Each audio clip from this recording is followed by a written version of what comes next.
Let's talk about some more Pistons as the season dwindles down.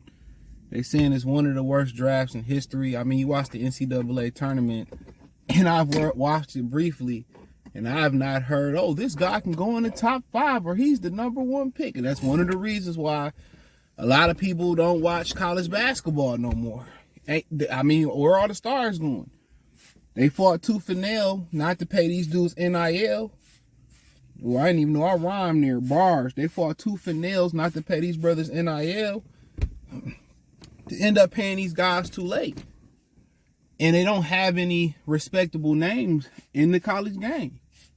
Most of the guys I see that's going on the top of the draft, are foreigners or in the G League. And they saying, Europe internationally is taking over. And they think about doing international versus the American in an All-Star game. And you think about it, I mean, Joel Embiid is international.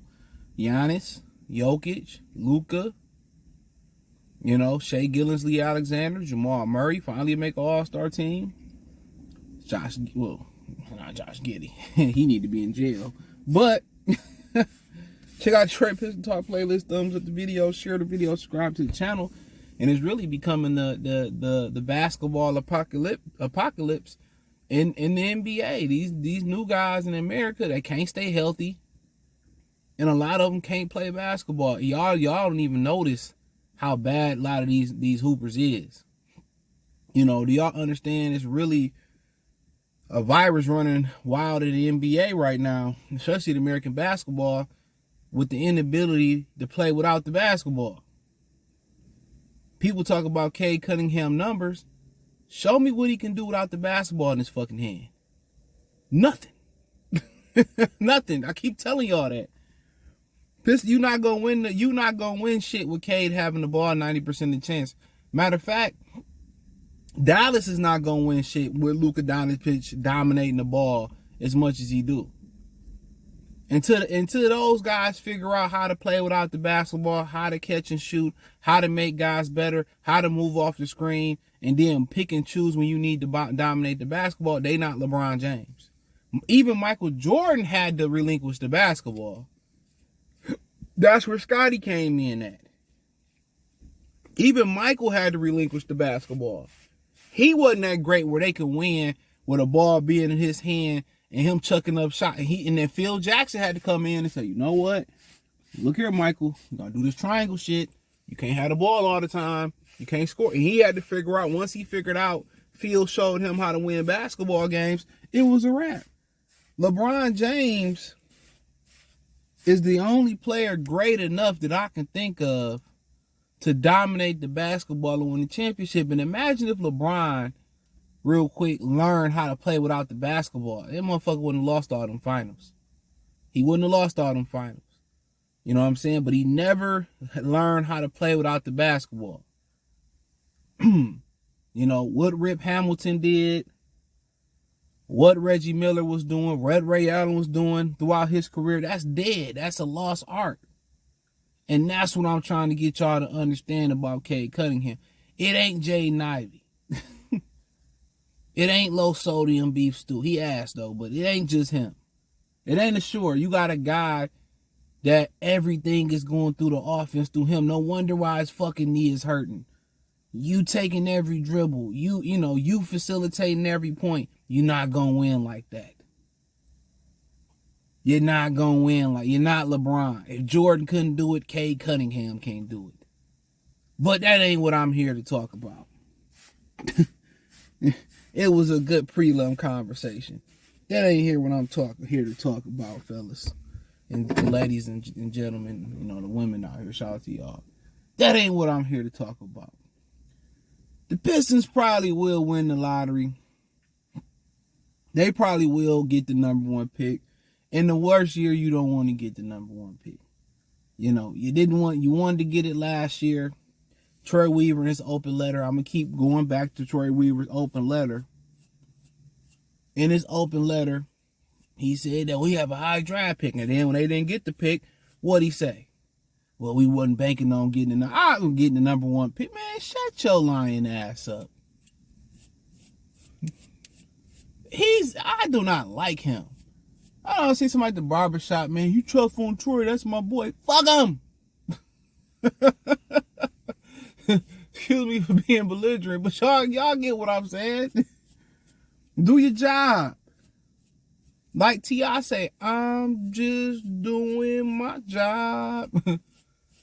Come on, shawty, I'm just doing my job. Come on, just do your job, bro. I can do a better job than Troy. I promise you. It ain't hard. No diddy. Pause. But yeah, they ain't gonna get the #1 pick this year, man. It ain't nothing they gonna do this offseason that's gonna say no. No, they get the #1 pick, excuse me, or they get a high pick. But it ain't good enough. It ain't LeBron coming through that door. Keem ain't coming through that door. Dwight ain't coming through that door. No diddy. For those who get the joke. They ain't coming through that door.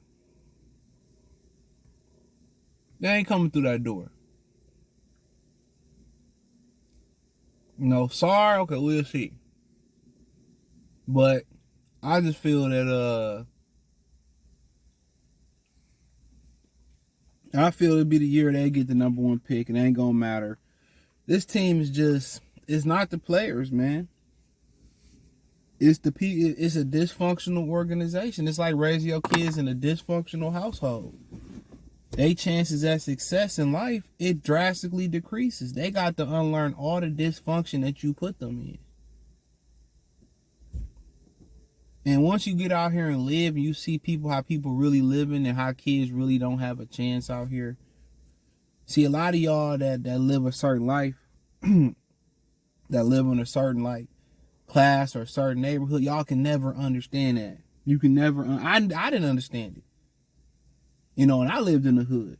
But all my friends, you know, was like-minded for the most part. And once you start kind of seeing how certain people live, you be like, that nigga ain't have a chance. That young lady didn't have a chance. That man didn't have a chance.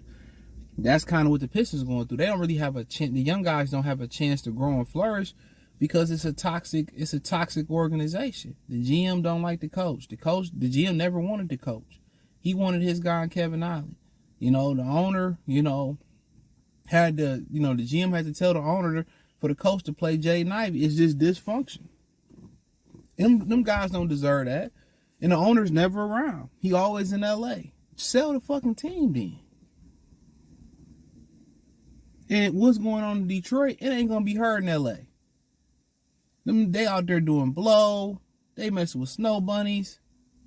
You know what I'm saying? They out there getting In-N-Out burger. So much to do in LA. He probably been to more Clippers and Laker games than Pistons games. Come on. So they'll probably win the lottery, get a high lottery pick, but the damage is done until he clean house to sell the franchise and they clean house. It's you know, it's too toxic.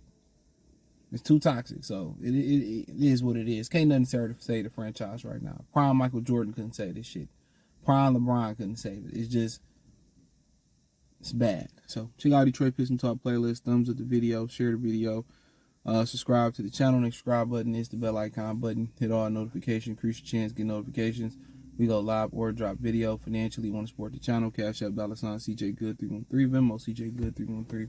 Peace.